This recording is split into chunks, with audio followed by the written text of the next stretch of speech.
বন্ধুরা, এই সবে গেল আমফান। এখনো অবধি অনেক জায়গায় ইলেকট্রিসিটি আসেনি। এখনো অনেক জায়গার মোবাইল পরিষেবা ব্যাহত রয়েছে। কত জায়গায় এখনো জল জমে রয়েছে। কত ঘরবাড়ি এখনো জলের তলায়। অনেক মানুষের কত ক্ষতি হয়েছে, ঘরবাড়ি হারিয়েছে, ফসল নষ্ট হয়েছে। কিন্তু এই আমফান যেতে না যেতেই সোশ্যাল মিডিয়ায় শোনা যাচ্ছে আরও একটা ঝড় মাথাচাড়া দিয়ে উঠছে। নামটা আপনাদের সবারই জানা, সেই বিষয়ে নয় পরে আসছি। কিন্তু তার আগে আপনাদের যেটা বলার সেটা হলো, ফের ঘনিয়ে আসছে প্রবল ঝড় বৃষ্টি, এমনটাই জানালো আবহাওয়া দপ্তর। এই আমফান সাইক্লোনের তাণ্ডবের পর আবার শুরু হতে পারে ভারী বৃষ্টিপাত। উত্তরবঙ্গ ও দক্ষিণবঙ্গের বেশ কিছু জেলাতেও বৃষ্টিপাতের সম্ভাবনা রয়েছে।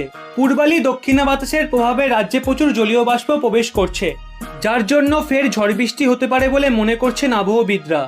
বেশ কিছু জেলাতে অনবরত বৃষ্টিপাত হয়েই যাচ্ছে।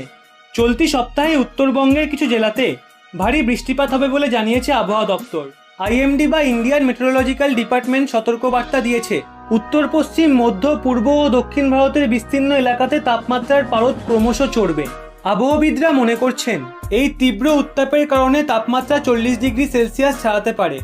এমনকি উপকূলে তাপমাত্রা 37 ডিগ্রি সেলসিয়াসের কাছাকাছি থাকতে পারে এবং পার্বত্য এলাকায় তাপমাত্রা 30 ডিগ্রি সেলসিয়াসের বেশি হবে।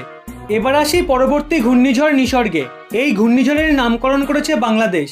যদিও হিন্দি ভাষায় অনেকেই এটাকে নিসর্গ বলবে, কিন্তু একজন বাঙালি হিসাবে আমি এই ঘূর্ণিঝড়কে নিসর্গ বলেই অভিহিত করব।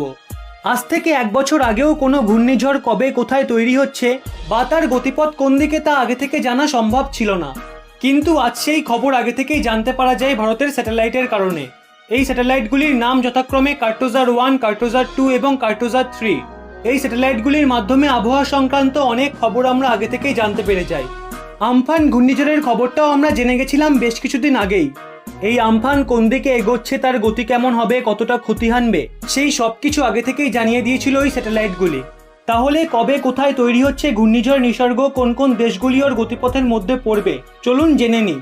এই নিসর্গ ঘূর্ণিঝড় কিন্তু বঙ্গোপসাগরে তৈরি হচ্ছে না, এটি তৈরি হচ্ছে আরব সাগরে। বঙ্গোপসাগর ও আরব সাগরে যে কটি ঘূর্ণিঝড় তৈরি হয় সেগুলির নামকরণ করে 13টি দেশ মিলে। এখনও অবধি আরব সাগরে কিন্তু কোনো ঘূর্ণিঝড়ের আভাস নেই। কিন্তু আমরা যদি কয়েকদিন এগিয়ে যাই তাহলে দেখব 31 তারিখ রাত 9টা নাগাদ একটা ঘূর্ণিঝড় সৃষ্টি হচ্ছে।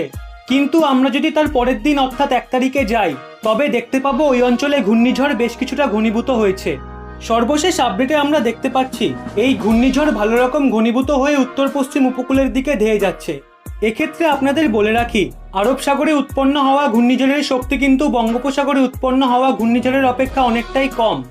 বঙ্গোপসাগরে যে সমস্ত ঘূর্ণিঝড় উৎপন্ন হয় সেগুলো পশ্চিমবঙ্গ, বাংলাদেশ, উড়িষ্যা, মায়ানমার ও বিশাখাপত্তনমের ওপর আঘাত হানে। তাই এক্ষেত্রে ভয় পাওয়ার কিছু নেই, কারণ আরব সাগরে উৎপন্ন হওয়া ঘূর্ণিঝড় কিন্তু কোনোভাবেই পশ্চিমবঙ্গ, বাংলাদেশ ও উড়িষ্যার ওপর আঘাত হানছে না। এমনকি ভারতের ওপরও এই ঘূর্ণিঝড়ের প্রবল আঘাত হানার সম্ভাবনা অনেকটাই কম রয়েছে। আজকের মতো এখানেই শেষ করছি। ভিডিওটি ভালো লাগলে অবশ্যই একটি লাইক করে সকলকে শেয়ার করে দেবেন। জাতি ধর্ম নির্বিশেষে সবাইকে জানাই শুভ ঈদের প্রীতি শুভেচ্ছা ও আন্তরিক অভিনন্দন। সবাই ভালো থাকবেন এবং সুস্থ থাকবেন এই কামনাই করি। আর এরকমই নিত্য নতুন তথ্য পেতে রহস্য বাংলা চ্যানেলটি সাবস্ক্রাইব করে পাশের বেল আইকনটি অল করে রাখবেন।